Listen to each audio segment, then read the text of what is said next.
This is The Gorge. It's a podcast where my friends and I get together and we gorge ourselves. What's happening in the world of video games and entertainment? The Gorge is brought to you by Patreon. That's patreon.com/thegorge, where for just $5 you gain access to not one but two entire podcasts. $5 gets you Takeout, a monthly commentary track where we feel like... No, the other way. Sorry. It's cold. Where we don't feel like playing something, so we watch something and talk over it instead. And $2, if you don't feel like paying $2 a month, or $5 a month, that's fair. Yeah. $2 a month gets you everything else. Any other bonus content that the Gorge may or may not produce costs only $2. It's $2. It's a damn bargain, people. That's patreon.com/thegorge.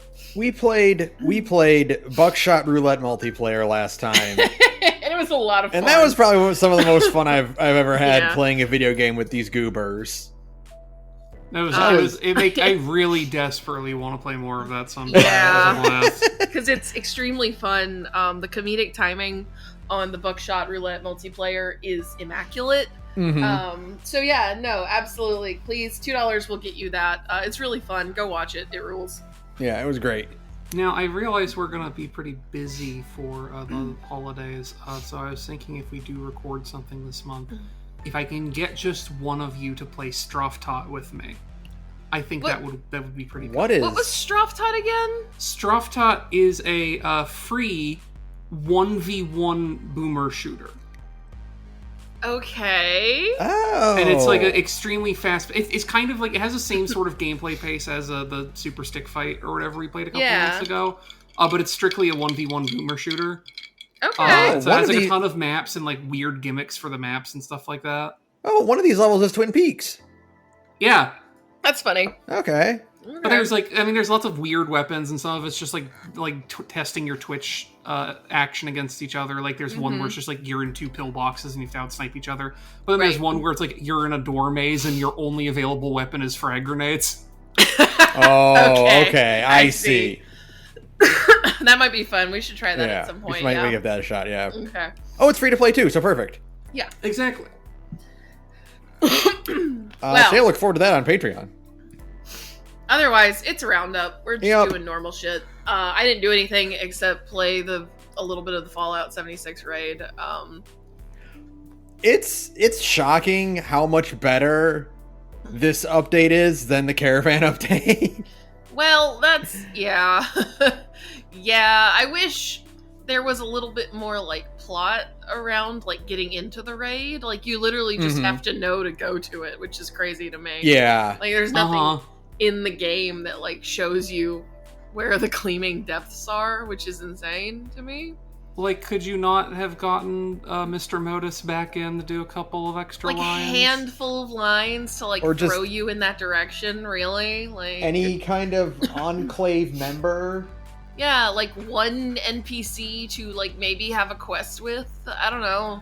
Just an idea. It just feels strange to go, like, oh, we're gonna go to this, we found this mysterious ultrasite mine, we're just gonna go in it and hope for the best. Yeah, like, there's nothing, like, motivating you to go in at all. It's crazy. Imagine if Square Enix dropped the next Alliance raid and there was just no build up at all. You've just unlocked the second part of the fucking raids. Yeah, exactly. There's not even a quest to start it. You literally have to find on the map where the entrance area is for it to cue you into matchmaking. You just go into the Alliance raid roulette and you just have a chance of getting it. Yeah. It's very silly. So I don't know. I mean, this is a game that is still kind of technically just like only getting the bare minimum amount of support. I guess not the bare minimum now because the show was successful, but they are not throwing 76 that big of a bone, right? No, it's still you take what you can get. No, absolutely. The show being successful is why we got like a raid and are getting playable ghouls and got the caravans instead of just being like another Atlantic City or another The Pit. Right. One or two more until the game dies or whatever. Exactly. But that's it. Yeah, they're talking like, oh, we might expand the map, and it's like, oh, that's cool. That's only because the show did well, right? Yeah. Yeah, the show is the reason we got a raid instead of zero raid. yeah. So, but other than that, I really have not done anything. It's cold. It's winter. I got that seasonal depression. Mm-hmm. It's fine. I just want to play my holding pattern video games. It's been a bad year, so you know, I don't really care. So yeah, that's it. That's all I got. What about you two? I played about 6 hours of Path of Exile 2. Oh Ooh. yeah, I heard it's pretty different from 1.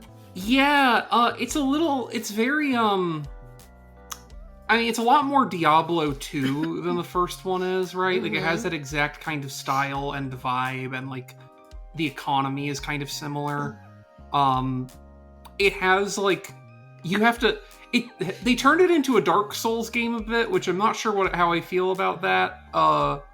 Where, like, the bosses have, like, huge telegraphed attacks, and if they hit you, they do, like, 80% of your life in one hit, and whatever. I'm not crazy about it. Yeah, I've definitely... Like, it's very polarizing, is what it sounds like. Yeah, and, like, I know it's early access, and they're still, like, they've only done, like, they only have, like, half the plot in the game and half the playable characters and whatever. And I'm sure they'll be able to tweak it a bit. But I'm not convinced by it in the way I was kind of hoping to be, which my itch for fucking ARPG is unabateable. And unfortunately, I didn't really like the game feel of Diablo 4 that much. It runs like shit, and also the online everything for it kind of harshed my mellow. And this one's also not quite hitting for me, and I'm just like, will I never again find an action RPG? I fucking have, what's it called? Grim Dawn, I think, in my library waiting for me to give in and install it and play it. I've heard that one actually has in a rarity for the genre, has a really good story. But I haven't made time for it yet. That's really been it for me. I've also been playing Fallout 76 and like a crumb of FF14 hither and thither. Anytime I kind of am like, hey, log on so that I can make use of your tank skills. Yeah. Exactly. I require a tank, so get in here. Get in here. Yeah, I've besides 76 and FF14, which both of those are time sensitive, so like I kind of have to keep up with those if I want to get the stuff I want to get. So I haven't made a whole lot of time for other things. I've been inching my way through Mario and Luigi Brothership. I'm based on the fact that I'm pretty I don't actually know. I might not even be halfway. It's a long game. Right. Like it's a full ass like 70 plus hour JRPG. Yeah. Which is shocking for a Mario and Luigi game. But I have not hit, like a lot of reviews said like it hit pacing issues, but I haven't really hit that. The way it's spaced out is that you just kind of like, it's the whole idea is that, you know, you're rebuilding Yggdrasil, the world tree. Yeah, of course. Right. So you're going around these islands that you have to go to the lighthouse on each island and then reconnect it to your ship. The brother ship, as it were, which is actually an island called Ship Shape Island. And so each island is kind of like just your standard JRPG dungeon that you go through, and like they have a little story behind them and whatnot. But they're pretty short. Like, so, you know, it's not like you're stuck in one area like for a long time. It's like dragging. Right. Like you're going to a new area every like 2 hours or so, like a whole new dungeon to explore and like new people to talk to and a new fun little story that happens. So I'm enjoying that, and I haven't hit that part where people were like, oh, it's dragging or it's taking too long, because like, well, yeah, it's long, but like it's something different every time. Yeah. That's good. Yeah. So that's good, and I'm really, really enjoying that. And I wish I could have finished it before the Gorgies, but I don't think that's gonna happen. Yeah. When are we gonna do the Gorgies? Usually first week of January. Oh, you got the whole month still. You got time, yeah. I've got some time. So, there's a lot of things maybe. I wanted to do before the Gorgies rolled around that I ended up not. Sorry, Shin Megami Tensei V Vengeance. Yeah. Sorry, Maybe Metaphori someday. Fantasio. Yep. I own maybe both those someday. games and bought them at launch and did not make a single minute to play them, which I know. feel very stupid about. But it just means I have stuff to do next year. Yeah, That's right. I made the choice between Mario and Luigi or Metaphor, and Mario and Luigi won. Yeah. Fair. That's fair. Yeah, I absolutely. didn't, because I didn't think it would be a 70-hour JRPG. Yeah, you traded one it's 70-hour what? JRPG for another.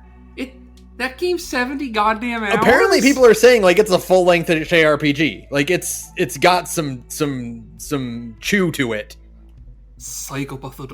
I mean, I have found the fishing minigame in it, so it is a real JRPG. So it's an actual JRPG. Yeah. Sure. True. It's very funny though, on that thing where like you are playing a JRPG where you only have 2 party members exclusively, Right. and you will never get more than 2 party members. Yeah, I don't know. If it's a 70-hour JRPG, I can actually see where people are complaining about pacing. Because, like, yeah, that's a long game to only ever have 2 party members, you know? So, I understand those complaints now. And it's funny because, like, you would think, like, oh, well, you could probably add, a character too. Like, you can add Peach to the roster. Or you can add one of the denizens of Concordia, right? Right? But, like, I don't know. I played a little bit of Paper Jam, which is the 3DS game that was like the crossover between Mario and Luigi and Paper Mario. And I didn't like having a third party member. I didn't like having Paper Mario there. It shifted the dynamic and it felt weird. Yeah, I guess. Also, you don't want to have 2 Marios. Yeah. For me, it's mostly like you compare appropriately to Paper Mario. And that's a game where it's like, it's a 30-hour RPG. Paper Mario 1,000 Year Door, like 20 or 30 hours, depending how fucking blitz you're going. Mm-hmm. And like, you only have your Mario and your second party member, but you have like 8 different second party members. Yeah. Right. But that's also built on like a shared EXP bar. So like you're not level balancing, you're not negotiating equipment between them, whereas in this you are negotiating equipment between Mario and Luigi, and like they have stats you can adjust and whatnot. I guess I'm just like, I'm thinking of the original, like I didn't play a whole lot of, like I didn't play all of them obviously, but like I spent quite a lot of time with the first game and then Partners in Time on the DS, which I think was the second one, and like those are not games I think you could realistically stretch to 70 hours without like feeling beyond parody a bit. Right? Yeah. There's not the complex, and like there's nothing wrong with having a simpler RPG, but the whole point of having a simpler RPG is that it's also a appropriate time scale to match. Is my thinking. So yeah, and I think I can see where people might feel the length. Maybe I'll start feeling it after a while, but like I've been playing it for maybe 15 or so hours, and I'm still like very invested in like You've only been playing it for like 15 hours. That's still a long time, but like I haven't hit the point where like people have complained about like the length of random battles, and I haven't felt that at all.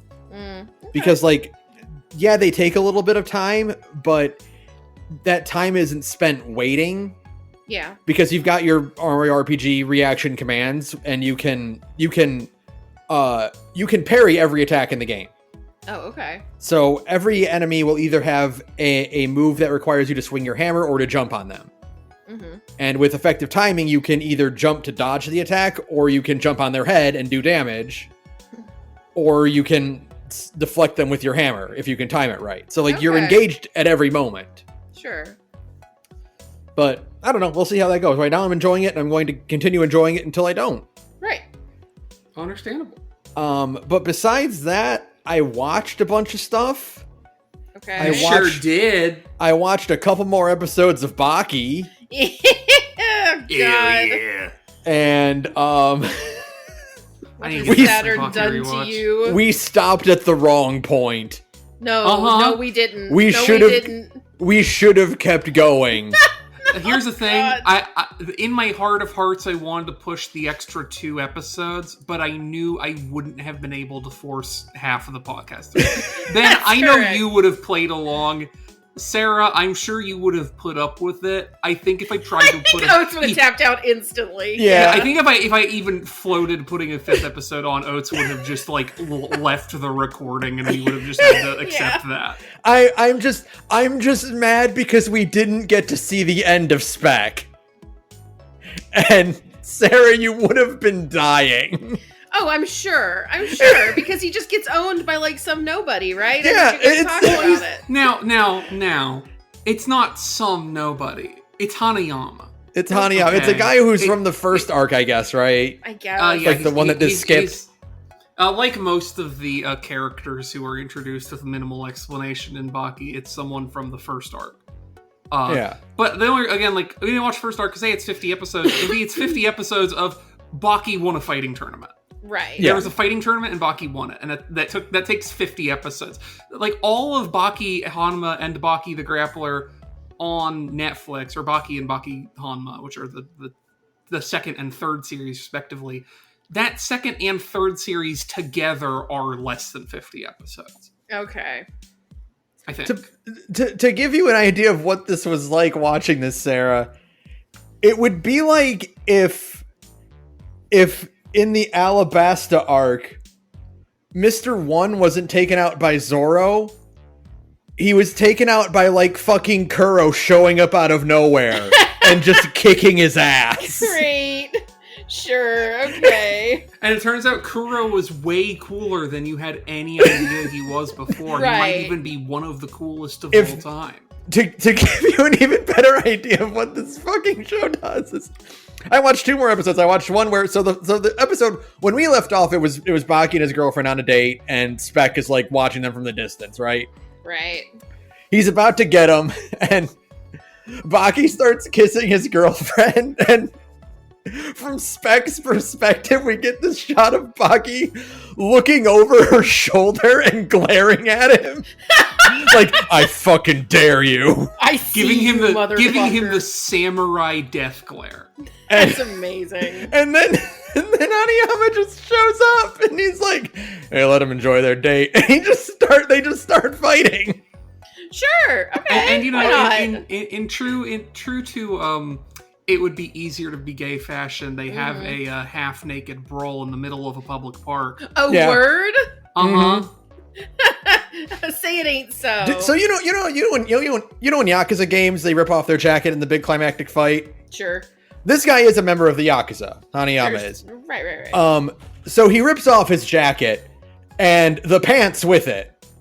Oh, of course. Yeah. He's just got like a little fundoshi on under, and that's it. I see. Of course. What else?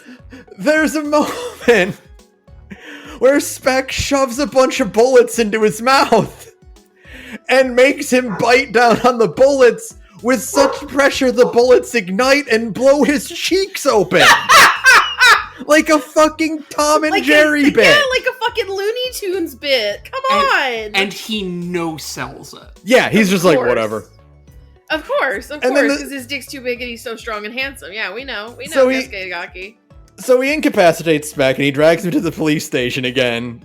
And he's like, and then that episode ends. The next one opens, and the entire episode is about them fighting at the police station. Uh-huh. And it's framed with this cop giving his statement on the incident. That's why that episode is the reason I'm sad I didn't make y'all watch 6 with me. It is my favorite stupid horseshit narrative framing device in maybe anything ever. And this cop is just a big Hanayama fanboy, and he's just talking about how cool Hanayama is the whole time.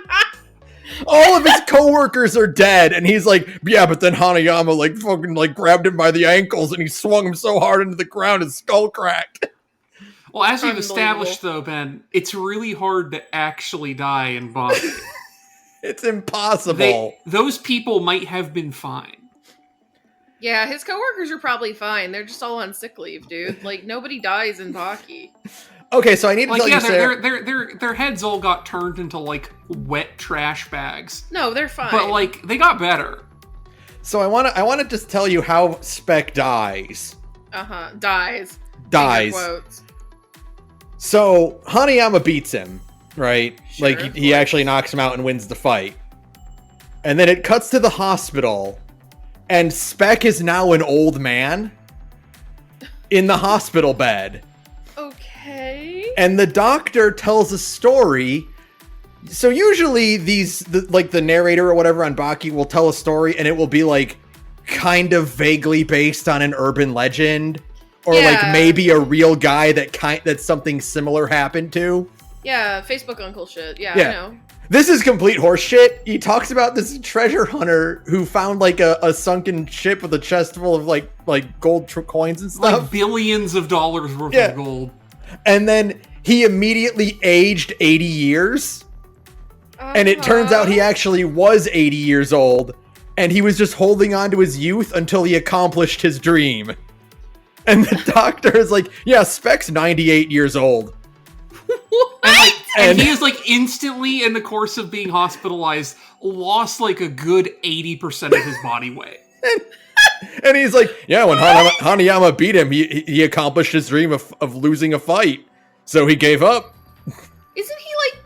Never mind. You know, I was going to say, isn't he supposed to be... I mean, they set him up as like the big bad of the show. Yeah. In the episodes we watched. It's so funny. Okay, sure. It really is just like if Crocodile got fucking taken out by like not even Kuro, but like the cat henchman he had, like Django. Yeah. Like some nobody guy. Yeah, exactly. Okay. It's like, oh, I guess we're not talking about him anymore. Sure. Why not? This may as well be happening. And Baki was not even in the episode. No, of course not. Of course not. Why would he be? It's so funny. It's just... Oh my god, what a fucking anime. The other thing I did is that in preparation, because apparently the Indiana Jones game is getting like banger reviews. Right. And so I'm like, I kinda wanna play the Indiana Jones game, but I don't know anything about Indiana Jones. So I watched Raiders of the Lost Ark. Good for you! Did you love it? I can see why Harrison Ford likes playing Indiana Jones more than he likes playing Han Solo. Well, yeah, of course. You only see it for like a few minutes and you go, oh, I see, okay. He gets to do shit. He gets to do shit and be super cool and handsome and like the coolest, smartest guy in the room. Yeah, exactly. Yeah. I can also see why why George Lucas wanted to put Harrison Ford in a lot of things, because he is a very handsome man at that age. He is, he was like a movie star for a little while there, right? Like Air Force One and all that shit. Like he was just so like, he was the hotness, and it's just because he's so dang handsome as Indiana Jones, right? For a guy that hates acting as much as he does, like it really sucks that he's that good of an actor and that good looking. And that but he just hates being in things. Right.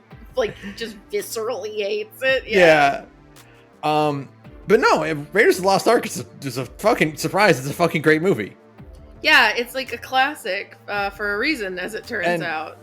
It was interesting watching it, and like for one thing, oh, that's where that's from. Right. Like not even the obvious stuff like the boulder chase and whatnot, but it's like just like some of the way the characters interact, like the lines of dialogue and whatnot are like, oh yeah, I've heard people reference that specific line before. I didn't know that was a reference. Yeah.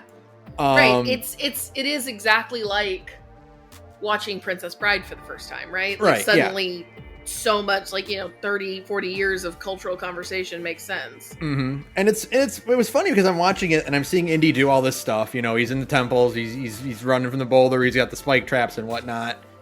He's punching Nazis and whatnot. It's a send-up of the old pulp stories from the 30s and 40s, right? Sure, yeah, the stuff that George Lucas liked when he was young, yeah. Right, and I'm wondering, like, it would be really fun to go back and find out what George Lucas was just wholesale stealing from those pulp stories and what, like, he created himself. Right. Isn't a significant amount of Star Wars, like stylistically and content-wise, like isn't a lot of that like ripped directly from Flash Gordon, if I'm not mistaken? It's Flash Gordon and it's samurai movies, right? Like specifically those things. Yeah. Like I wonder if you could find the exact like comic book or like film that George Lucas stole this specific scene from right in Indiana Jones. Sure, exactly. I wonder. I actually don't know, like, if he's ever talked about, like, his references and his kind of inspirations for Indiana Jones. To be clear, I don't mean that as a bad thing. I think it would be it's exciting when he's like, oh yeah, no, I took that from this movie that I really liked, and I wanted to do it myself. I respect it for sure. He definitely. We are fans of video game and anime and manga here. The art of the ripoff is like sacrosanct. Yeah, absolutely. Wear your inspiration on your sleeve. Be like, I want to make that exact scene, but with my character. Yeah, exactly. There is a bit, and like, to be my snobbish anime opinion is I think Chainsaw Man is unequivocally better than Jujutsu Kaisen. But there was a bit shocker when fucking Tatsuki Fujimoto is being interviewed as a result of having won some award or whatever, and he mentions offhand that, like, you know, he thought he's been getting lots of compliments from the author from, is it Goji, the author of or Gege? Yeah, Gege. Yeah, Gege. He's been getting lots of compliments from Gege, and he's like, it feels really weird because I don't know how to tell him that this, that, and the other thing are basically just me looking at JJK and going, oh fuck, that owns, and just lifting it directly. Oh yeah, that owns. I respect it completely. Yeah, no, I love just that. Wear your inspirations on your sleeve. It's fine. And George Lucas is the kind of guy who is like, oh yeah, no, I stole that from this thing. Like, I just wanted to do this exact thing. The one thing, say what you will about George Lucas, there's a lot of things you could say about him. The man loves movies, right? Yeah, like, you can't deny that. You cannot deny that it's kind of like Quentin Tarantino, right? Like, there's a lot you could say about that man, but you can tell, like, he just loves movies, right? And you know, he wears it on his sleeve very openly. And George Lucas is the same. He just very obviously loves movies. Yeah, you can make a lot of very sensible and understandable critiques of his creative priorities, but also if he got what he wanted and didn't have to listen to producers, we would have had Toshiro Mifune as Obi-Wan Kenobi in Star Wars, which, you know, is the obvious casting, but also I think would have brought the original Star Wars up like an entire letter grade. And like, yes. Not to like obviously Alec Guinness is very good. Yeah, Alec Guinness was a great second pick for that if you couldn't get the actual samurai movie actor to play your space samurai. Like, you got the good character for Wizened Old Man, but fuck, George Lucas was so right. They should have had Toshiro Mifune in that role. It would have been spectacular. Smart. We also probably could have had him for 3 movies, considering he might not have hated it as much as Alec Guinness did. I think Toshiro Mifune probably would have liked it way more than Alec Guinness did. So, alternatively, we'd have an instance of like having Toshiro Mifune as like the modern version of that guy who's in Great Ace Attorney, who's like, yeah, I spent a bunch of time in England and Tunisia and wherever else filming all these weirdo sci-fi samurai movies, and boy, I hate all those people. Boy, fuck that shit. Yeah. This George Lucas guy's a real prick. I was in all 3, but, you know, he's a real prick. It's amazing. But yeah, no, I really liked watching it, and I'm probably going to watch the other 2 and then eventually get that game.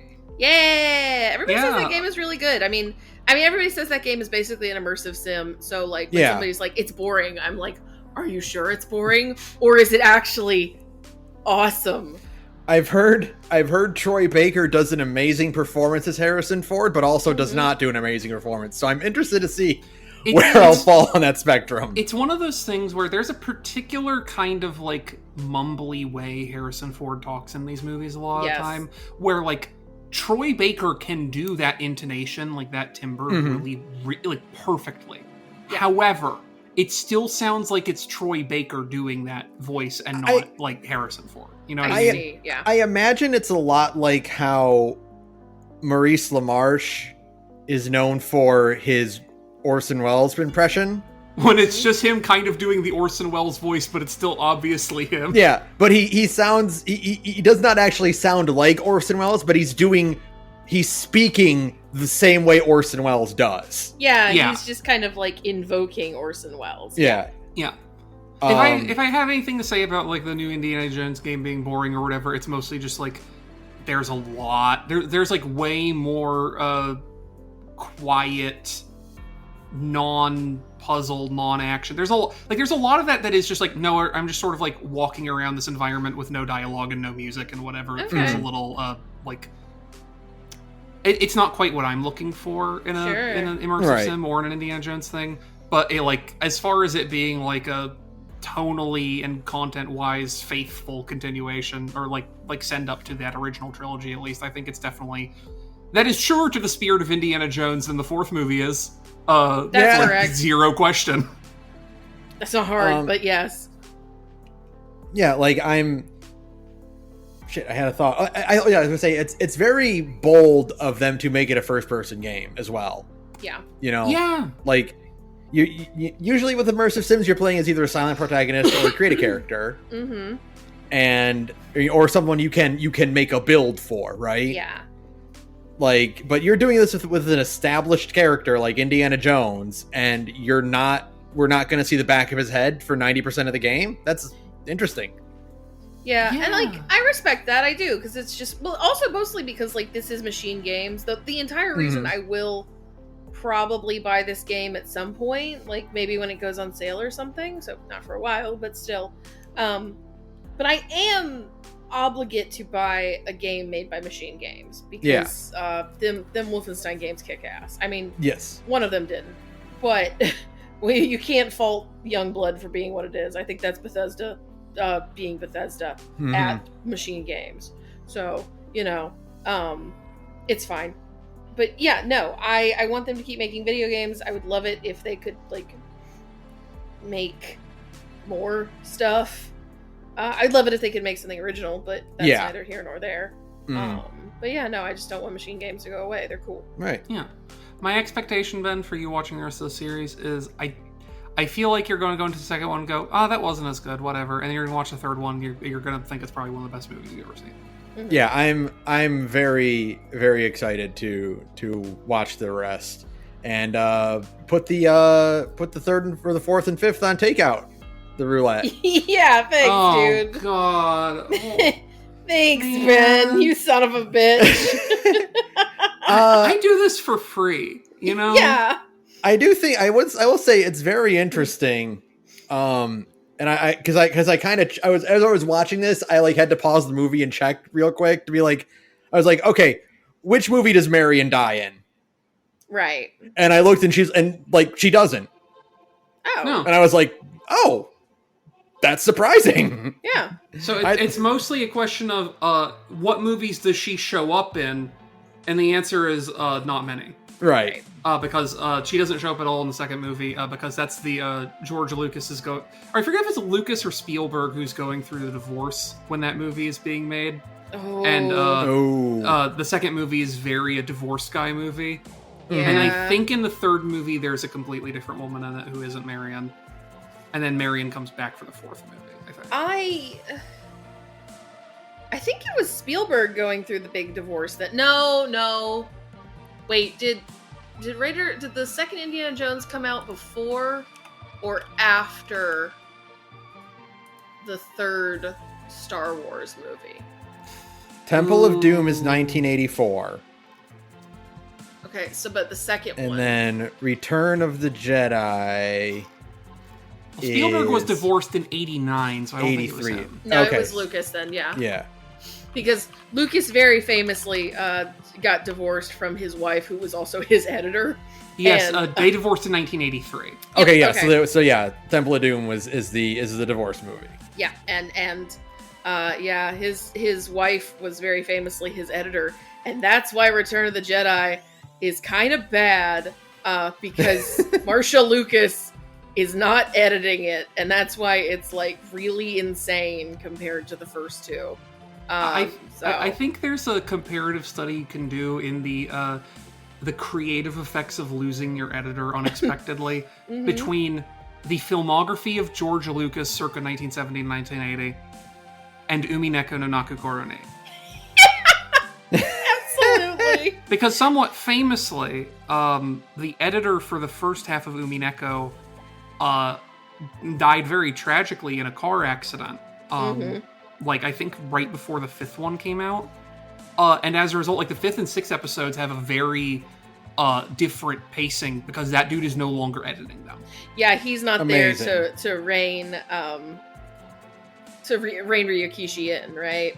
And also, So, Ryokishi yeah. is understandably not taking the sudden death of his friend very well, who he's principally wrote with, and Right. so like the tone of his writing also shifts. Totally very different. dramatically. It's very interesting. Yeah.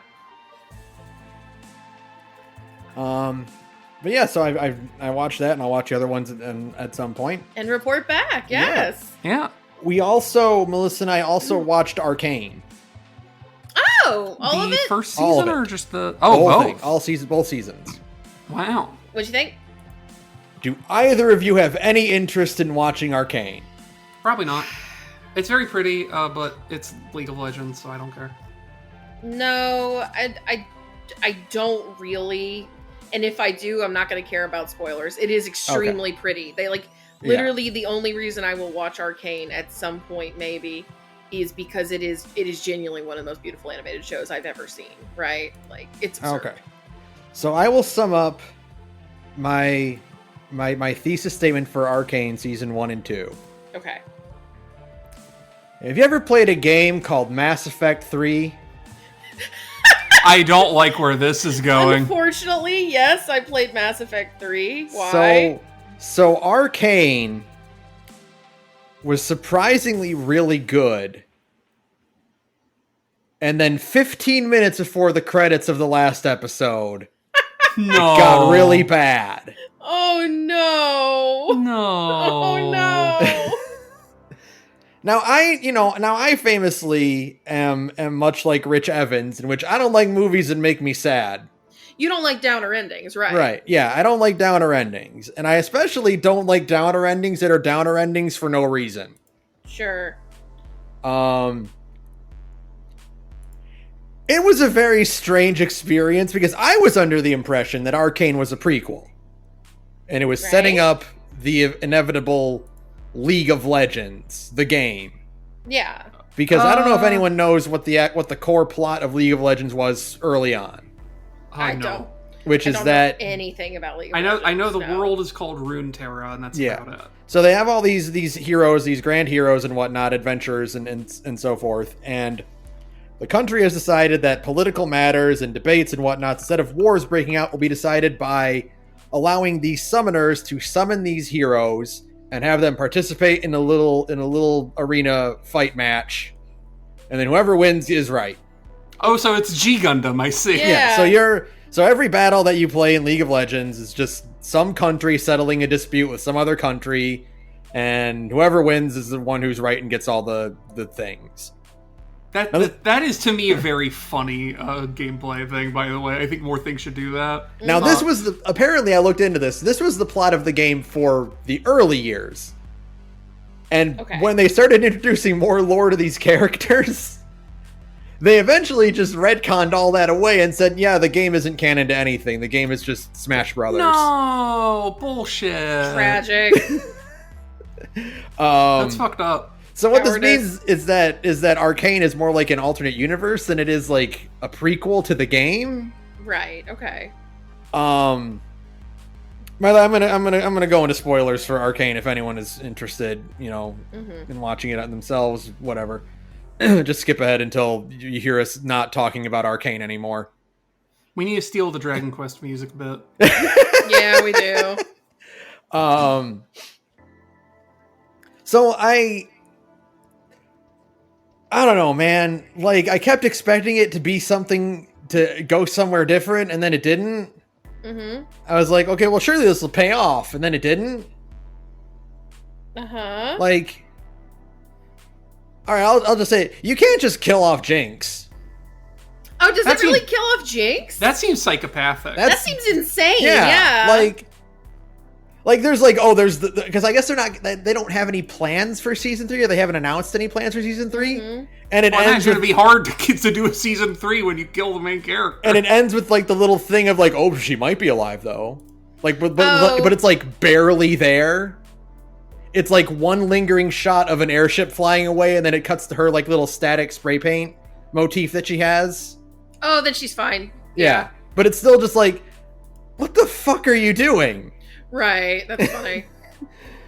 Like, yeah, if there is a season 3, she's going to be back, obviously. Of course. But yes, they're not insane. If they don't, then the heavy implication is that she's just dead. Right. That's really funny. I don't Actually, see how she's supposed to participate in this violence-based Model UN if she's dead. And like they kill off some other characters that I know are like major characters in the game. Mm-hmm. And I'm like, so remember when we watched Castlevania season 4, and we had the joke of like, well, Trevor was spent the whole time like wandering around picking up artifacts and stuff and like putting together a weapon. Yeah. Like in the background, and then so like he used that weapon to kill Death. So like he did the side quests to get the true ending. Yeah. So he got to live at the end. Good ending. Yeah. Because Kate and Vi kind of dick around for most of season 2 and like don't really contribute a whole lot. It feels like they forgot to do the side quests that would have saved Jinx. Like, no, I believe that actually completely. They just got the neutral ending because they kind of like Vi kind of fucks off for a little while and like participates in fight club fights in like a basement somewhere because her and Kate kind of had like a falling out and she's depressed. Right, yeah. And it's like, fumbled, well, if you fumbled a baddie. Yeah, I get it. That's fair. If you had spent that time, doing side quests, maybe your sister would be alive. That's right. That's really funny. I mean, yeah. I think it's bold to kill, like, your most popular character. I didn't realize Vi and Jinx were supposed to be related. Yeah, they're sisters. They're sisters. Oh. Yeah. I see. Yeah. I wouldn't have guessed that based on the amount of pictures I've seen on the internet. Saturn. The funny thing is, Saturn, you can't even be like, oh, they're adopted sisters. No, they're blood related. That's hilarious. I mean, you know, I literally had zero idea. I assumed that those were the problematic lesbians everyone was talking. I'm gonna give them. It's the street rat and the cop. Right. Yeah. The pink haired one hooks up with like the cool, like very prim and proper cop girl. Yeah. Yeah. Blue hair. So yeah. I like know stuff about because I have a Tumblr, so right, I know stuff about Arcane from like osmosis, right? And so I like the pink-haired one's big robot fist. Yeah, exactly. The blue hair one though is spiritually a me character. Yeah, yeah. So she's like an evil little candy-colored twinkus with a that's goblin Jinx. Energy. Yeah. Caitlyn is like the taller, like darker haired one. Yeah. And like so like I was kind of hesitant to watch it and I'm like I don't really want to watch anything with League of Legends in it, and Melissa's like I don't play the games, and like I just pretend like there's nothing attached to it, and I was like okay fine, we'll watch it. And then like after the first 2 episodes or so I was like I told her like it's funny, like there's like 800 characters in this game, and the show is about the one character I did play as when I played League of Legends. That's funny. And she's like, I didn't know you played the games. That makes sense. Why you played the game, but yes. And I did for like when it was like in its infancy. When it was like brand new. Yeah. And I did play as Kate for a while, so I was like, hey, I went to high school with you. Yeah. Just like pointing at the screen like, hey Kate, remember we had some classes together. The only character I have ever played in League is Renekton, who I have to stress is some crocodile man who has zero broader importance to the fandom or lore in any appreciable way. I literally know nothing, and I mean I know nothing about League of Legends. Like the most I retain about League of Legends is, of course, Blitzcrank fall back, it's too dangerous, beat boop fuck the turret. Yeah. I played this thing. Let me see. This guy. That's a cool guy. Oh yeah. Okay. If I recall rightly, he has like a Mortal Kombat Scorpion grapple, and that's why I played him, because he's very aggro. I don't even know what that skeleton guy's name is in the Beep Boop Fuck the Turret comic. I have you're asking the wrong person. I have no idea. You are literally talking to the 2 wrongest people to ask that question, dude. Watching the show and being like, I wonder where he fits in with this like dark political melodrama. Yeah. Wonder when he's gonna show up. And he didn't. Oh, tragic. Bummer.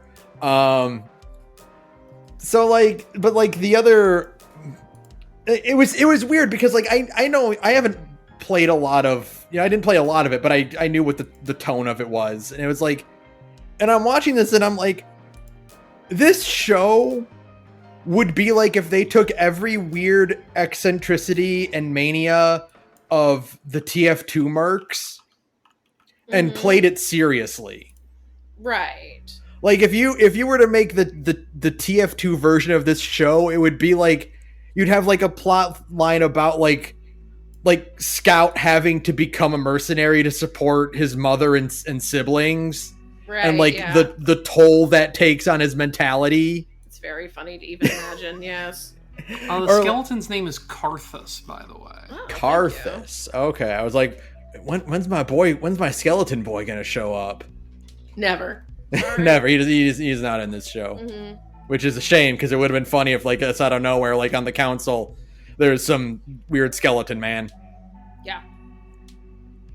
But yeah, no, I mean like, I was enthralled and excited to see where this goes, and then I saw where it went, and I could. Yeah. When the credits rolled on the last episode, I could feel the knowledge of the show dwindling in my brain. Like it was protecting itself. Yeah, your brain just shut it down. Your brain's just like, well, that was the whole thing, and I don't need to know any of this. Goodbye. Yep. Like I told Melissa, I was like, can I be honest with you? I was like, that ending sucked, and she was like, yeah, I know. It was fucking terrible. That's great. Like, what the fuck are you doing? There better be a season 3, because if you end it there, that's bullshit. There was not a season 3. They don't really sound like they want to do a season 3. They kind of make it sound like they want to do other shows about League of Legends. Yeah. Like Arcane, but they don't want to do Arcane season 3, right? Right. Let me put it this way. The entire time people were blowing up about Arcane season 2, they did not once rerun the Arcane skins in Fortnite. That's funny. That's very funny. Not at all. That's crazy that you didn't even bother doing that. That's such free money too. Like I was literally checking every day. Like if they put Jinx back in, I am going to buy her. I am stupid. I don't play League and I barely play Fortnite. However, I do want Jinx. Mm-hmm. Well, yeah, I get it. She's just Rebecca, but yeah, she's like Twiggy Rebecca basically. She's Twiggy or Rebecca from Cyberpunk. Counterpoint. They should put Rebecca in Fortnite. They should. Yeah, they should. I mean, that's so. I'm actually really surprised that Lucy, David, and Rebecca aren't in Fortnite, because that seems like a gimme, right? Mm-hmm. It would be such easy heat. That's the cheapest heat. And like Netflix has worked with Fortnite before because Arcane season 1's in there. And CDPR obviously has worked with them before because the Witchers are exactly Geralt and Ciri and all them are all in there. Yeah. So like you gotta put Cyberpunk Edge Runners. You gotta put the Edge Runners in there. You just gotta. You gotta let me play as Rebecca, please. It's the only way. I'm begging you. I realize she's too short to be a Fortnite skin normally. You can just put her in really comically big shoes. Yeah. Exactly. Give her stilts, it'll be fine. It's fine. Just give her platforms. Her like riding, or like you don't do like later David. You do like episode 1 David, and you have Rebecca riding on his shoulders. Perfect. Oh please! I would play Fortnite for that. Please, because I miss Rebecca. I was very happy to see, by the way, and I'm sure it might come up in news. I don't know what the docket is because I don't ever look at it. But with the 2.2 update for Cyberpunk, they added us some new character creation options. And like some of it's like, new eyes, new cyberware options, whatever. And some of them were specifically like, we want to give people a chance to look more like Rebecca because people keep modding in abilities to look like Rebecca. I don't know if it includes her tattoos or not, but like her eyes and some other things like that. Oh, good. So, I actually need to update Cyberpunk so I can enjoy all those new things. I need to do my 3rd playthrough at some point. Yeah, I need to finish my first playthrough. I keep putting it off because I was just so... I had so many thoughts about fucking Phantom Liberty. Now I'm all fucked up. Right. That's right. But that's it. That's all I really did. Okay. Well, let's do the news. Let's talk about the news. Ubisoft shutting down Call of Duty competitor after executive producer swore it wasn't dying. Oh, word. Much like everyone else who knows anything about anything said, obviously the executive producer of the game isn't going to know shit about whether they're canceling it or not. Yeah. Right. X-Defiant is gone. That is out of his pay grade. And also out of pay grade is your ability to buy X-Defiant. Yep. That's right. I could have told you this was going to happen when that game came out. And people, basically after the Twitch sponsorships expired, no one was fucking playing that shit. Yeah, nobody plays that shit. Sorry. Like, It is shutting down in June of next year. maybe we can also get fucking Ubisoft to shut down. Inshallah. I mean, Maybe this we ain't... can get them to maybe Sony's eyeing another couple $1 billion acquisition. Yeah. Look, this ain't gonna help keep him alive, so... Maybe we'll be free of Ubisoft soon. I hope and I pray. It's weird to think we're staring down the barrel of Ubisoft not existing. It's they so were- close. They they have were not had a inescapable. single W. Like They were in a inescapable for a good I 10 know. or 20 years. year. Right? And now it's just they have nothing. No, they've got nothing, and they can't get a win like at all. Yeah, It's they incredible. cannot succeed at all. No. That new Assassin's Creed game is going to bomb, unfortunately, because even though it's super cool and your only 2-player characters are Yasuke and a cool ninja lady, the gamers aren't going to buy it because your only 2-player characters are a black man and a woman. Right. And even then, I mean, games like that still have markets. Like, obviously, Horizon sells really well, right? Like, those games still sell well and have markets. The problem is less that and more just like nobody cares about Ubi. It's kind of, we're getting into like Marvel territory. Yeah, the burnout. Like nobody cares anymore. It is a testament to how bad the burnout is that this is the kind of game, if this had come out at any point like 5+ years ago, I would have dropped everything to buy it with like the full Super Collector's Edition day one, probably, Right. because Yeah. Assassin's Creed set in that era of Japan with a shinobi main player, or excuse me, what's the kunoichi Yeah. main player character, right? Literally everything I could have dreamed of. Everybody wanted, like back in the like heyday of Assassin's Creed, everybody wanted Japanese Assassin's Creed, right? Like Right. That's the everybody easy win. That's such an easy. But yeah, you get the to play as a idea- ninja. The idea now, though, of spending like $130 to play like a 70-hour slop game that only runs at like maybe 25 frames a second on my 3080, like I can't. No. Well, the problem, Saturn, is that this isn't going to be an Assassin's Creed. It's going to be a tower climb. It's going to be a Far Cry, but all the Ubisoft games are Far Cry now. Right. So, it's it just doesn't have like the same. It just doesn't have the same pull, and Assassin's Creed is kind of like all Ubisoft has now in terms of like cultural cachet. And if people are tired of it, oh yeah, it's fading fast. The only thing, like they could have been keeping Prince of Persia alive, but they squandered that, and now all we've got is Lost Crown, which admittedly was a pretty good Metroidvania, but I haven't heard shit about that roguelike. Yeah, no. I don't think anyone cares about that roguelike that came out.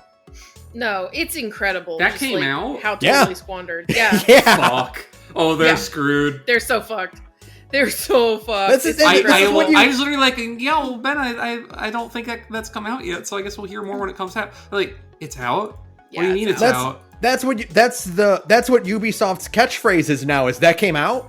Mm-hmm. Because no one gives a shit anymore.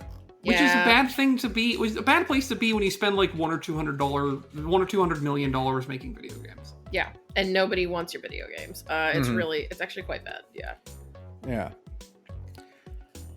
Next, Shuhei Yoshida to leave Sony Interactive Entertainment on January 15th, 2025. Okay. He's out. He hasn't really been doing much there for the last like 10 years or whatever. Yeah. He doesn't want to get out of the industry, but he wants to step down to work with independent game developers. Yeah, I mean, I mean, like, I don't imagine he's going to have like a particularly long or vibrant career elsewise. That dude has already kind of done everything you can expect to do. Mhm. However, I think it's a telltale of like someone at Sony can see the sea changing, and he's just announced his intention to leave the company. Yeah, that's the problem. He's very honest, like, no, I don't want to continue working here because I don't do anything, and also this company doesn't have a fucking future in the industry. Right. He's just sitting there like, oh, that lifeboat looks pretty comfy. I think I'm just gonna get ahead of the rush. Yeah. And get in this now. Get yourself a spot now while you still can. Exactly. It's like, but Mr. Yoshida, the pool is still open. The buffet is. No, I'm comfy. No, I'm gonna be good, right actually, here. Thanks. Y'all see that glacier on the horizon, right? Glacier. I mean, there's a cloud over there, I suppose, but that's nothing to worry about. Gotcha. We'll just go. Okay. We're gonna keep the course and go straight forward. And he's like, yeah, I'm gonna be right here. I'm good, actually. Thanks. In fact, I'm just gonna lower this now and maybe go find some smaller boats to hitch a ride on. So, yeah, I mean, good for him for seeing the writing on the wall, but boy, is the writing on the wall. Speaking of the writing on the wall. Oh, no. Failed party shooter Foam Stars is ending, but getting a better death than Concord. Oh, word? Oh, you mean Foam Stars died? I'm so for real? surprised. Say it ain't so. It is the last update will go live on the 13th and then run through the 17th and then no more. Wow. They'll keep the servers on, but they are done supporting the game. Well, at least they're keeping the servers on for all 15 people who like that game. I feel like every one of these games, when they know like the lights are going out, what they hope for is the unending Halo 2 deathmatch. Oh yeah. Where like that story about how like there were people playing Halo 2 for like I think like months. Yeah. After the servers went down. Yeah. To keep it going. Yeah, like they just had one game going forever. Mm-hmm. But you're not gonna get that for fucking Foam Stars. No, I'm sorry. No, I'm sorry. Splatoon's right there. Sorry, your characters were not good enough for SFM. Yeah, no. It really, like, either you have two options. One is to be Splatoon and have tons of Riz and character customization that people can imprint their own fandom over. Or two, character design so good that people are desperately figuring out how to get their models out of your game so they can make pornography of them. That's it. Look, they already got Squirrel Girl out of Marvel Rivals. Oh, I bet. That was a day one rip. I'm sure they had a team of top scientists. No. The funniest part, because I saw this headline yesterday. Hang on, I saw it on Twitter. Wait, I have to scroll up to see it. Marvel Rivals data miners discovered character models are more detailed than they should be in game files and think they'll be easy to use for fan projects. Yeah, buddy. Yeah. Like, word. Oh, word. This is somehow more acceptable than the fucking Battleborn. Was it Pitchford as Battleborn? No, Cliffy B. Cliffy B. No, Battleborn was Pitchford. Cliffy B's failed live service thing with the heroes was Lawbreakers. Thank you. I can never remember which scumbag made which failed Overwatch clone. Yeah. But either way, it was Battleborn where he's like, I found the Battleborn porn subreddit. Just don't send me any videos. Yeah, and it was like never more obvious that he probably made it. Right? Yeah. This is somehow more respectable to just imagine like the depth, like the modelers like smoking, being like, take it. We know what you're gonna do with it. We know what we're doing.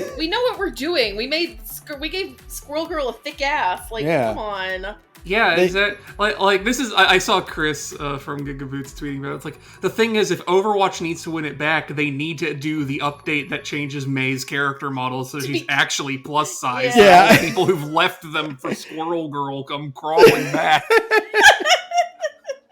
Yeah. Oh. Well, it's fine. fine. And also on the unfortunate part of the death knell for Overwatch, or the nail in the coffin for Overwatch. I have no interest in Marvel Rivals personally because I'm not a big Marvel person. I'm not a big NetEase person. You know, I'm good. They do, however, understand that if you're going to make your microtransactions about the pursuit of skins for your hot characters, that the game should be in third person.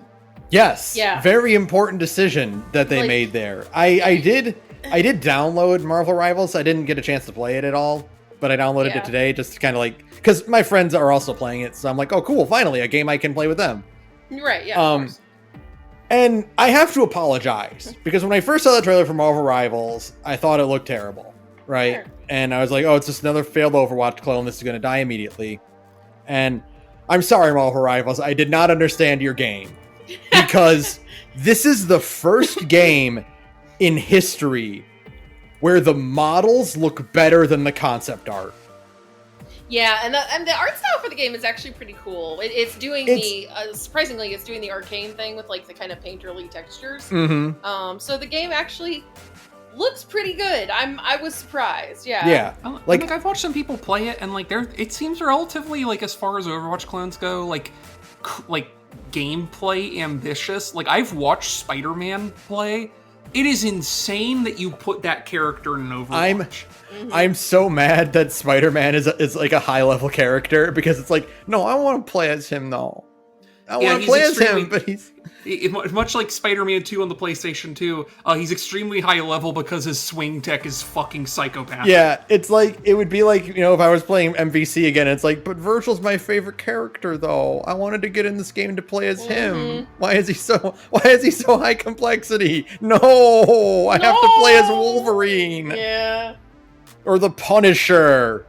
Or Venom. Venom's there. Venom's low. Venom is low skill, so I could probably get my my sea legs in by playing as Venom. Well, I'm saying I think appropriately he has a lot of the same movement tech stuff that Spider-Man does, just like, you know, less insane. Yeah. Right.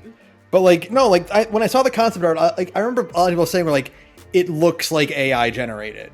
Yeah. Like the initial concept art, but like in game they look amazing. Yeah, they look really good. The game actually looks really good. I honestly thought the concept art looked fine. Like from that website before the thing came out, like I thought that, like, I don't know that I liked all the designs, but like I thought the concept art looked pretty okay. I remember a lot of people like, and I thought for some of them too. Like I think like before they fixed Spider-Man's design, he looked AI generated. Right. I like, might just not have seen the designs you're talking about. Yeah, but then they did update his design before the game came out. Like they recolored it and like retextured where the black should be and where the blue should be.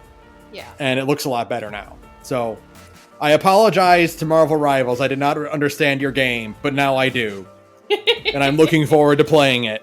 Right. And it's free. It's free, yeah. It's free. Which is the correct price for a live service game. Exactly, yes. Yeah. It's free. You can just try it. It's fine. Have you seen Psylocke in that game? No. She looks so fucking cool. Yeah. Hold on, I'll pull it up right I here. have the site open. Okay. No, thank you. God, she looks so fucking cool. Oh, that didn't do the thing. Damn it. You posted the background from the page. That's yeah, funny. it didn't actually. Well, never mind. I'll just link her page. How about that? Thank you. Let me see this. Let me go see this real fast. Look at how fucking cool she looks. It's such a good look. Oh, yeah, this look. Yeah, it's sick. Yeah. Okay. I like that, and like, you know, as we were discussing her earlier, that Squirrel Girl design whips ass. Oh, it's great. So good. Like, yeah. I really like the Storm design. Like, it's very Overwatch, but it's still like, it's a good Storm design, I think. Yeah, no, all of their designs are like bangers. Yeah. I think it's a funny version of Penny Parker, though, to make her look like the girl from Miraculous Ladybug. Yeah, it's funny because like everyone knows Penny as like, you know, the Into the Spider-Verse version where she's a little cutesy anime girl character, forgetting that her original design was she's Girl Shinji. Right. I like Girl Shinji though. I kind of wish she was a little more Girl Shinji in this incarnation. But yeah, no, like I find it very funny, by the way, that she is not Diva. Hulk is Diva. I was expecting she would be Diva because like it's really obvious. Yeah, she's a cute, girl in a mech suit that you can destroy the mech suit, and she runs around with a gun. No, Hulk does that. You knock out Hulk, he turns back into Banner with a little pew pew gun. It's actually really funny though. I kind of like Hulk being Diva. It's very cool. But like, I like the kind of like normal girl energy that she has. Mm-hmm. Right? She's very kind of plain, which I appreciate. Yeah.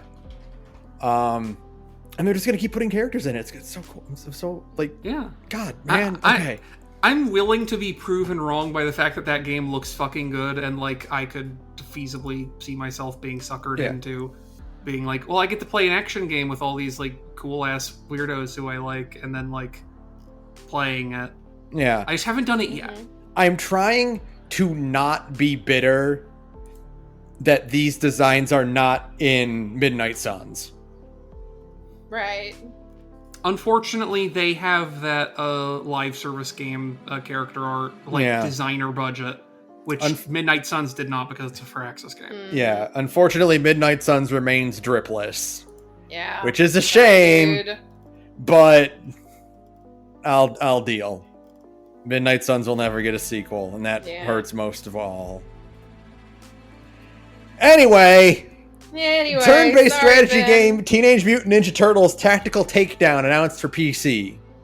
That looks cute. It looks cute. I don't know if I'm going to play it, but it looks fun, and I like the idea of it, you know? The plot, by the way, here's a quote from the article from Xavier Nelson Jr., the founder of the company that's making the game, says, I get to make a Teenage Mutant Ninja Turtles game where the very first lines of dialogue establish that Shredder and Splinter are dead. Oh, fun. Okay. Yeah. Like I watched the trailer for this and it looks interesting. It is a roguelike tactics game in which the map will change while you're playing it. Ooh. Like the grid that you're on will shift around as your turns pass. Okay.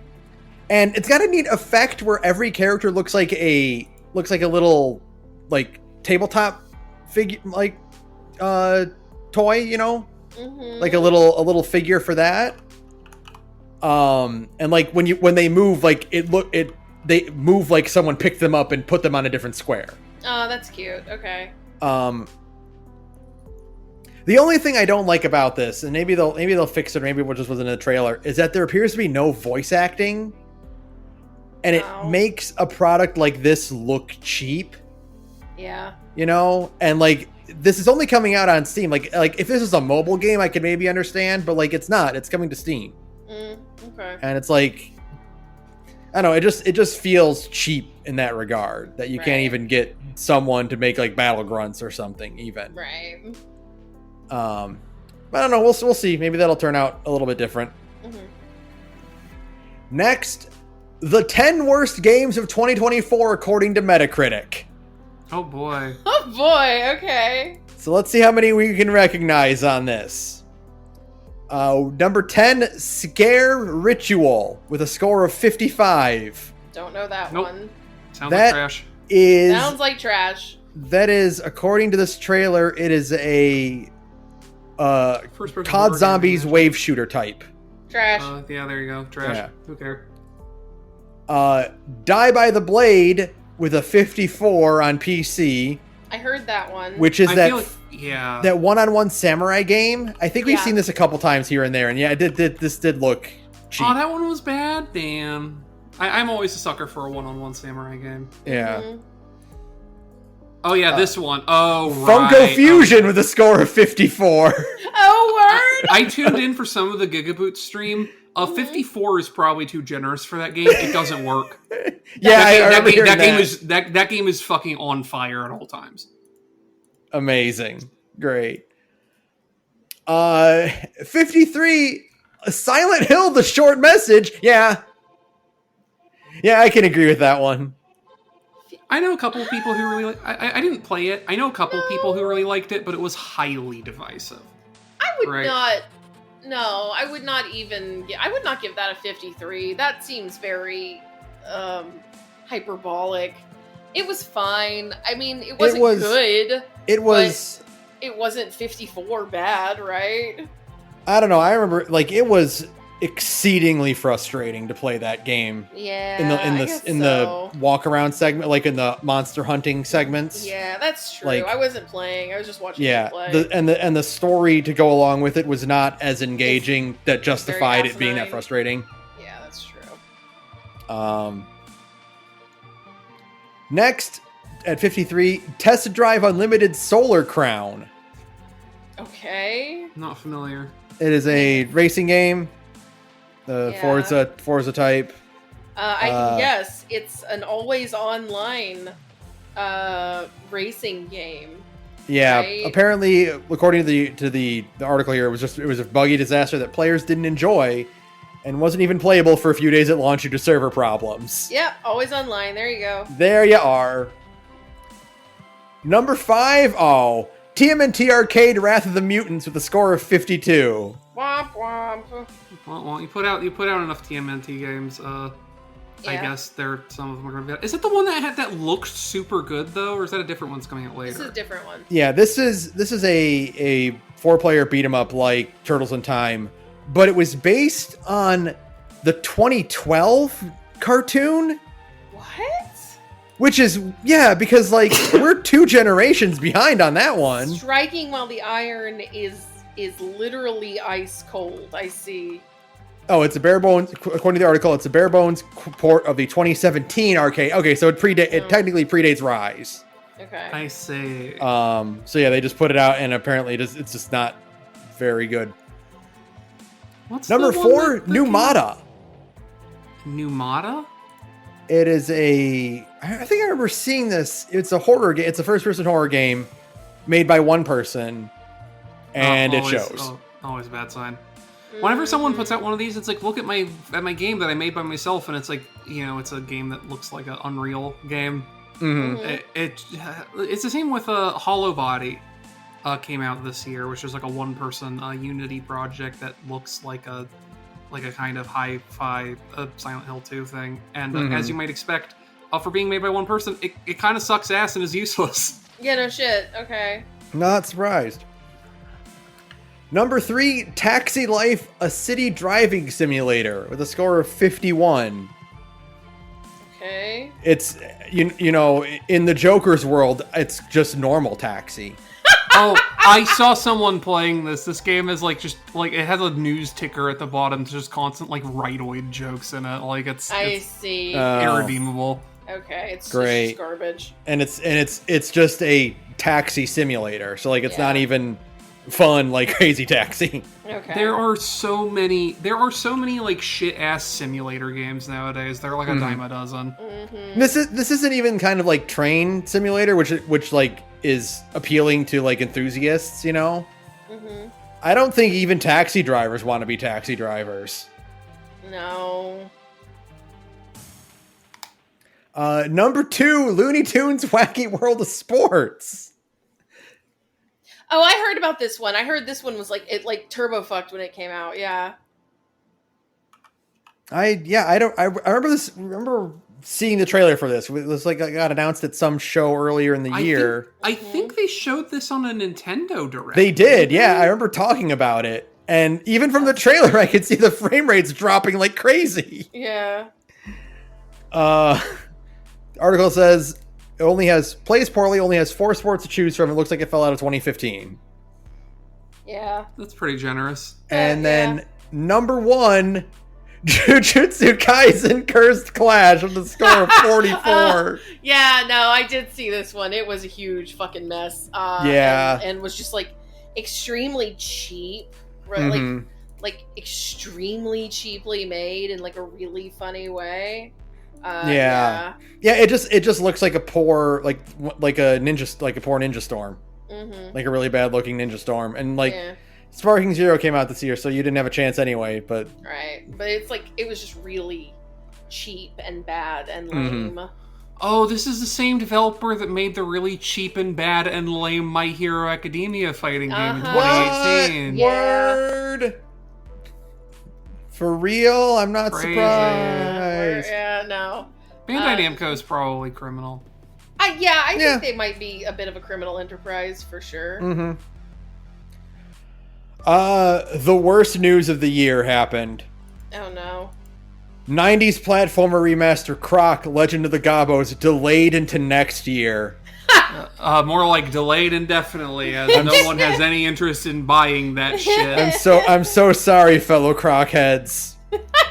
All three of you. I need y'all to hold on to hope like I am. And you may say, Saturn, that game sold as well as like Crash Bandicoot or whatever, or like it's the PS1's Yoshi, and I'll say, Ben, everybody who played that game except you is dead. That's right. Sorry, dude.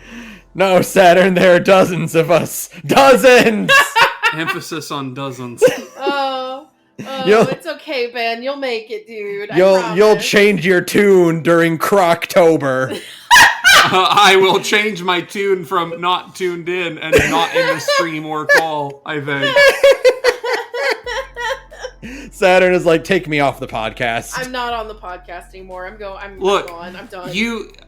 Every year I willingly, against my will, willingly you subject myself willingly. to the Game Awards.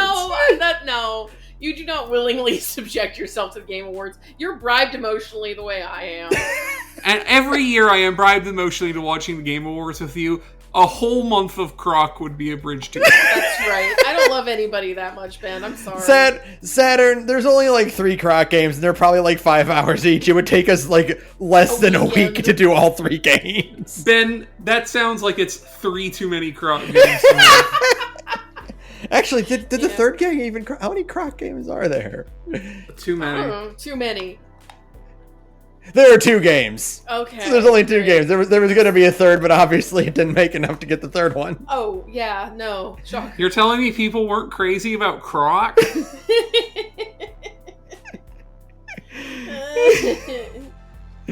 Oh, God. Don't be mean to Croc. He literally did nothing to you. Oh, yeah, he sure didn't do much of anything. Speaking of tomorrow, hey, did you hear who's going to be there? Yeah, Sattler and Waldorf are going to be there, and like, it's not even going to... No, it's not a good thing. Do not at me. They would not remotely be willing to make Statler and Waldorf as mean as they need to be for this whole fucking affair. Like, absolutely not. No. Statler and Waldorf need to say some shit that makes Jeff Keighley look genuinely upset live on camera. Yeah, that's the real, but they will not do it. They will not. Because they're cowards. They are cowards. So. But it's always nice to see them up at any time. I agree, but until we get just the Muppets hosting the Game Awards, right? It's not enough. One guest appearance from the Muppets is nice. I love the Muppets, but no, we need all of the Muppets basically doing Muppets Tonight, but for the Game Awards. It's the only way. It's what we should get.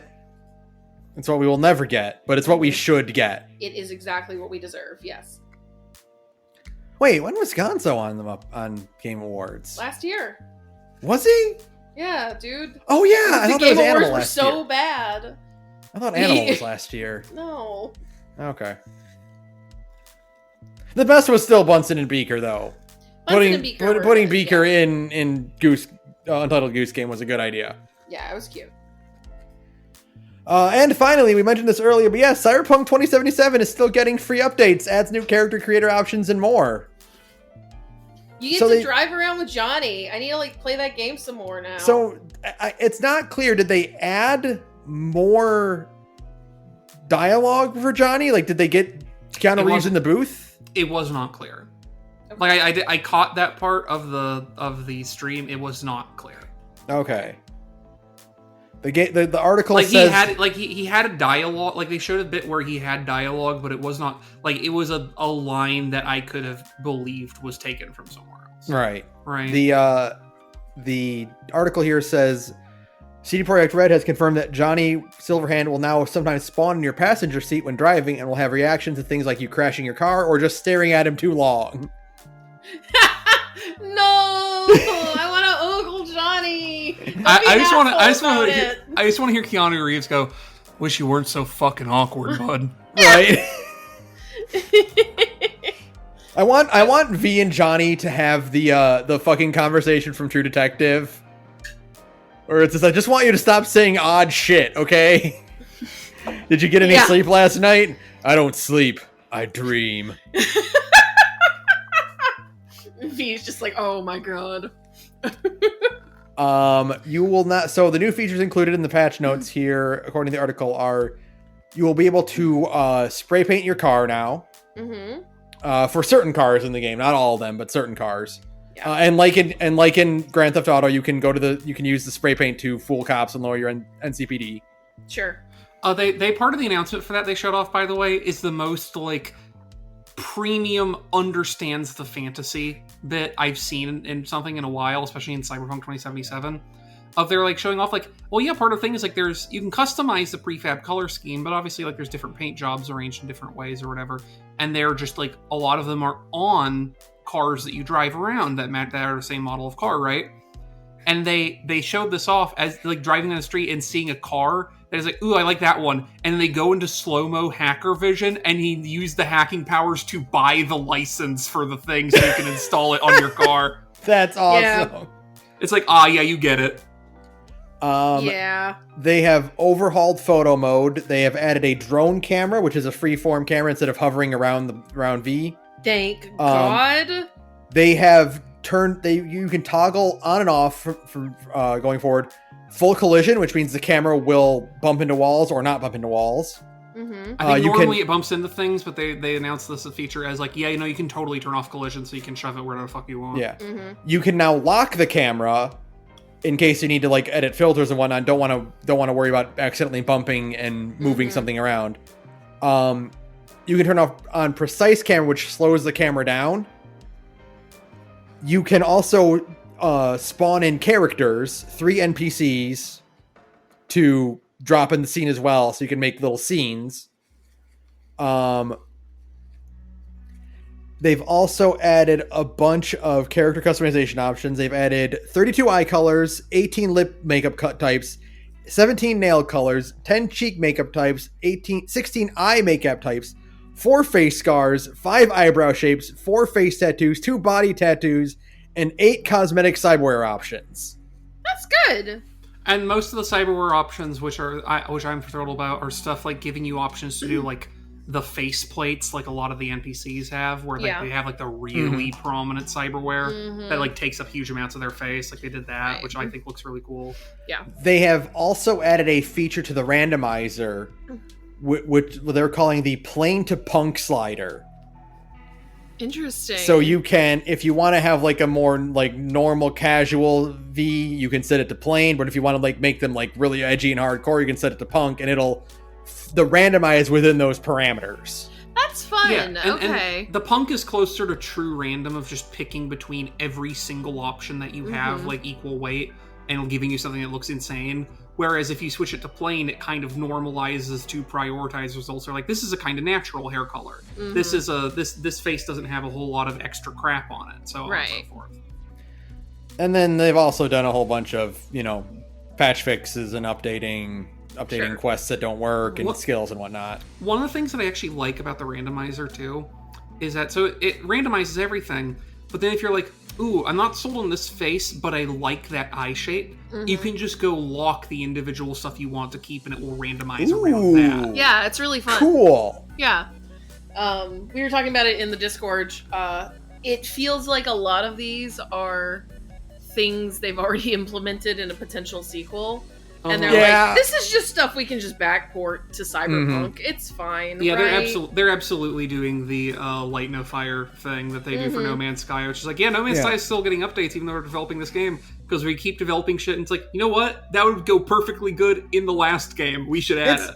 It's honestly also a great way to test these features. Yeah, right? Absolutely. Just like, well, does it work here? Yeah, well, are they going to like it? We'll find out if they like it. Just put it in the older one. Yeah, and I mean, I think it's very funny how much support the game continues to get. I'm wondering, because I know they said they're not going to do any more story X packs and stuff for main 2077, but I actually kind of wonder, I don't know. part of me feels like they might walk that back, just because we're probably a really long way away from Cyberpunk 2. Right? Yeah, especially because I think there's been some scuttlebutt about like their future endeavors and it's like I think they're maybe going to stop using the Red engine because it has lots of like really deep structural problems, and I think they've entertained the possibility of switching to something Unreal based, right? Oh no. Which, and like I don't know if that's actually the case. I think but I think they've entertained that because but like if you're gonna do that, if you're gonna rebuild that entire game in a brand new engine, it's gonna make it take even longer. Right. Yeah. And, you know, I don't know. It's because, like, we haven't even had any kind of announcement for Witcher 4.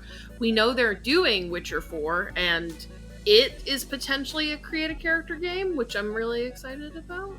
That really turns me on more to playing another Witcher game than I felt after having finished 3 and spending 80 plus hours with Geralt and just going, God, I think I'm good on this dude forever. I think I'm done on Geralt. Yeah, but I think Geralt would also like to be done. Yes. Yeah, I think Geralt also just kind of wants to take a nap. Yeah, so you know, but apparently, The Witcher 4 is like a create a character game instead, which is the correct angle to take. And I really hope that's true because I really, really want that for a Witcher game. I think that would be sick.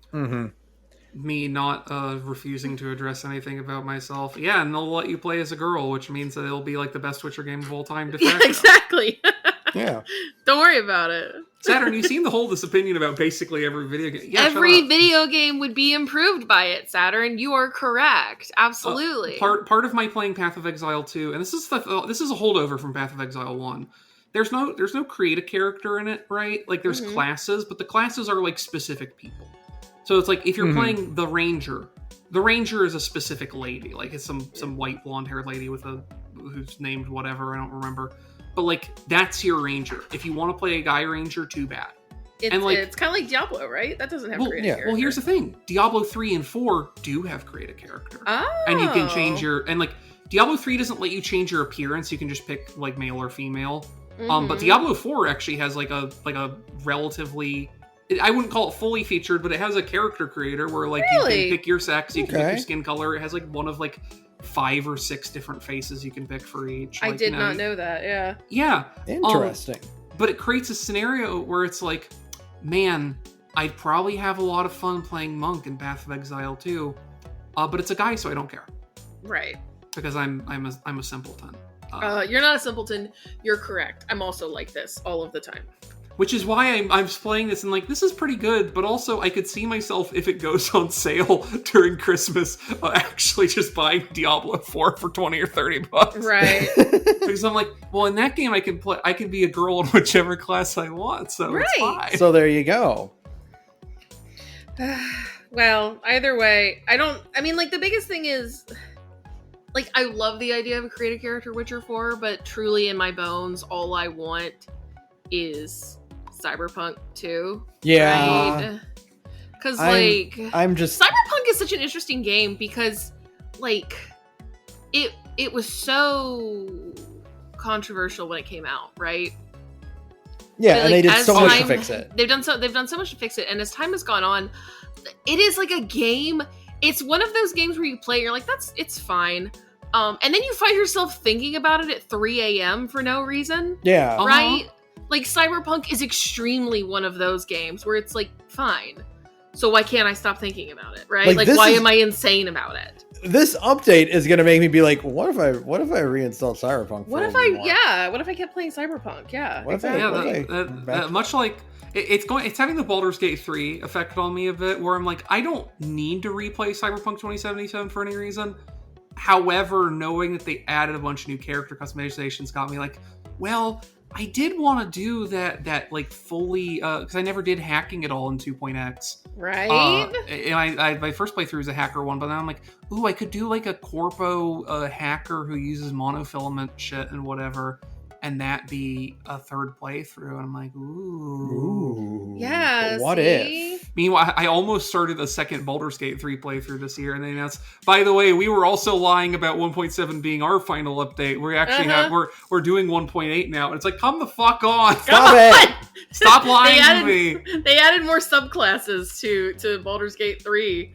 And it's like, oh. And that game was on like a decent sale. The sale's over now, of course, and I resisted. But man, I don't know. On Christmas, watch out. Like also, I just genuinely like, I've always liked sci-fi more than fantasies. Like, yeah, I'm way more invested in Cyberpunk 2 than Witcher 4. Right. But I mean, if Witcher 4 is truly a creative character game, then we will be buying it. Yeah, that's a strong appeal for sure. Yeah. Here's my counter argument in favor of Witcher 4. Imagine playing Retica as a Witcher. Right? God damn. I mean, there you go. You motherfucker. Like, I've just been sitting here thinking about, like, Retica just doing sick-ass Witcher shit. And I'm like, yeah, it's getting me worked up about that game. Yeah, no, that definitely revs my Harley, for sure. That would be cool. Shit. Yeah. God damn it, fine. Now, I mean, I'm gonna buy The Witcher 4 if it has creator character no matter what, right? Right. It's stupid. And I never finished The Witcher. I actually do want to go back and finish The Witcher 3 at some point in my human life. But The Witcher 3 is a game that I, like, played and I thought was like, this is cool. And it's kind of one of those games that you can just appreciate at like an arm's length and be like, this is a good video game. It's not entirely my thing, but I can tell that this is a well-made video game. Witcher 3 is one of those games where like, I feel like I'm doing something wrong. Right. Even though there's like no real way to do it wrong. I mean, you make wrong choices in the story, and I think that's compelling. But like, right. But I'm like, you know, because it's not doing it for me. Like, I played it, it wasn't really doing it for me. Like, it was good, but like, I wasn't really like invested in it. And I'm like, but like, it's the kind of thing where, or since it gets so much universal praise from everyone else, it's like, I must be wrong. I must be missing something. You can't think about it like that. The taste is. It's like Taste is so subjective. I don't like any of the Uncharted games. I never did. Even when they were like contemporary and people were going crazy about them. I hate every single one of those fucking games. I think they're miserable. But like, I mean, that's just taste. That's just how it goes. Taste. Yeah. It's fine. Now they did say cryptically in these patch notes of the update, added more secrets to discover in Night City. Oh, I heard about one of these. Tell me, because that game is packed to the teeth with little things to find. There is a new collectible side quest that is about finding collectibles. It is explicitly 100% a Balatro crossover. Shut up. Fuck yes. Are they doing what Balatro in Cyberpunk? It's not the game, but there's a spam text that's basically like getting you certain quests, and you have to go around and find little Balatro jokers that have been left as graffiti around town. That's great. Awesome. And this is because after earlier in the year, Balatro got a Cyberpunk deck added to it, and so it's then paying it back. Okay. Now I'm also curious because I watch this YouTuber who puts out videos occasionally called Oddheader. And his gimmick is that he does like mysterious or creepy things found in games. Yeah. And Cyberpunk has featured on there a couple times. Oh, Cyberpunk is absolutely bursting with just like weird, spooky shit. Like, I think the witchcraft of Night City is that it's really dense with shit to find, right?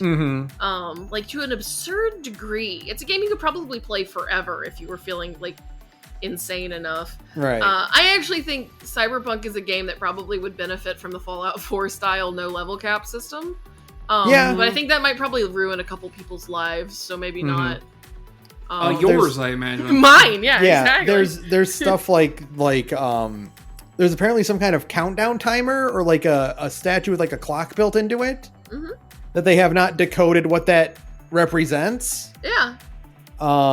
There's the cool thing of like, oh, if you look behind this curtain here, there's a character model that stops appearing if you get too close.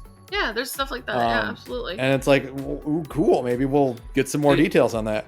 It would be interesting if the clock timer was their way of secretly going, no, we added another ending for if you fuck around too much. Because you're playing a terminally ill character. Yeah. We added the ending where you just die. You just keel over in the middle of it, yeah. Yeah, that would be funny if if you could run out the clock in Cyberpunk at some point. Yeah, well, it's just like the clock is absurdly long, right? You could do it in like Fallout 1. Yeah, you can fail by just dicking around too much. I think here's the thing. I understand why people don't want it. Mm-hmm. However, I think if your bit is we're making a video game that is about being terminally ill. Right. Mm-hmm.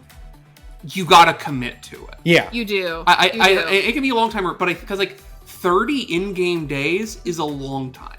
Right. Those days are long. The days are super long, yeah. I mean, I think there should be a speedrun category for getting freedom to do time and just sleeping in your apartment for a straight month and then getting that ending. Yeah. And like, you can even do like hand wavy shit. Like, yeah, if you want to play longer than the 30 in-game days because you've lost control of your life, you can go buy like medicine or something, right? Yeah, but I think you need to commit to it, like, right? I think that's the thing you should do, 100%. Yeah. Yeah, it would be funny to just like someone plays the game long enough and like accidentally is like, what the fuck? You just drop dead in the middle of a mission. Yeah. Yeah. You just fall over on the ground like Johnny kneels down. It's like, yeah, he's cooked. All right. Yeah. No, he's dead. Well, free body for me, I guess. So long, suckers. No, that's what it should be. It shouldn't be a new ending. It should just be at a certain point, all of your voice lines get replaced by Johnny voice. Yeah, absolutely. And like you have just become Johnny. Yeah, 100%. You're not allowed to make decisions anymore because you automatically make whatever the Johnny decision is. Right. Yeah. Which is blow up more buildings, of course. Yeah. Fuck, I might have to replay Cyberpunk. I know, we're talking about it and I'm sitting here like, fuck, I really want to play Cyberpunk some more. Shit. Time has really vindicated that game in a way that's crazy for how bad it was when it came out. Which I know is just a thing we were just talking about. Mm-hmm. But it's like, it's crazy to me how that game went from its like disastrous opening and all the shit that Tim Rogers said about it in that review, which is which I would say is only sparingly kind to it. Right. That is a game that it is very much of the slop game genre. In a sure. Way. Well, it's but like it still like comes out of it triumphant in a way that I find like genuinely impressive. It's like Sarah and I say about a lot of things, is that all you have to do is be better than Fallout 4. Yeah. And that game is better than Fallout 4 by leaps and bounds. If you can clear that hurdle, I will put 130 hours into your game. And it's got the sauce. Like, it has so much sauce. It does. It's sauced up. It is not a sauceless video game. There are many, many video games that I would describe as sauceless. And that is not one of them, and it's incredible, right? Mm-hmm. So, that game, it's bursting with just, I don't know, just stuff that captivates me. The fact that it is so dense is a thing that I'm just always really fascinated by, because I don't even know how to describe it. Cyberpunk feels like it's a big video. You know how you play a big video game and sometimes it stops feeling like it was made by people? Yeah. Oh, yeah. Yes, I've also played Starfield. Yeah, Starfield. Or like any Call of Duty game. Like, Cyberpunk is not that. It feels so much like it was made by people because it has so much little things. You can just imagine somebody sitting around in an office being like, no, this is going to be great, right? Yeah. I love that shit. We're going to put this in this area, yeah. Yeah. I think that kind of stuff is awesome, yeah. So, I love that game. So, I'm excited to talk about Phantom Liberty at the Game Awards. Yeah, our version of the Game Awards, the good ones, yeah. The Gorge Awards. The Gorge Awards. We've got some fun categories this We year. do. I'm so excited for some of these categories. Well, but is that it? Are we done? That's it for the news. That's all we got today. It only occurred to me halfway through. I completely forgot to mention in my week that I also have been playing Girls Frontline 2, which came out on the 3rd. Ooh. It's like it's like kind of a little gotcha XCOM. It's pretty good. Anime Girl XCOM. It can't be beat, right? It's a waifu game with like all the negative connotations that come with that. I think it's not like offensively bad or anything, It's just a little eye-rolly, and the quality of the actual writing is like Sure. nothing to write home about. However, it's XCOM, and I'm sorry, I'm a hog at the trough. You give me a game that's XCOM, I'm there. Mm-hmm. XCOM is good. I understand. Mario and Luigi Brothership, I'm sure it's good. But what if it was Mario and Luigi XCOM? Oh well, Saturn. That's Rabbids. I'm not playing. That's that. Mario and Rabbids. Yeah. That's an Ubisoft Sorry. game. It doesn't count. That's a bridge too far. No. Saturn, you should buy Marvel. You should buy Midnight Sun so that it can get one more sale. It's a Marvel game. It doesn't count. I have lots of very idiosyncratic, petty disqualifiers. But I mean, make more XCOM of things that I think are cool. How about that?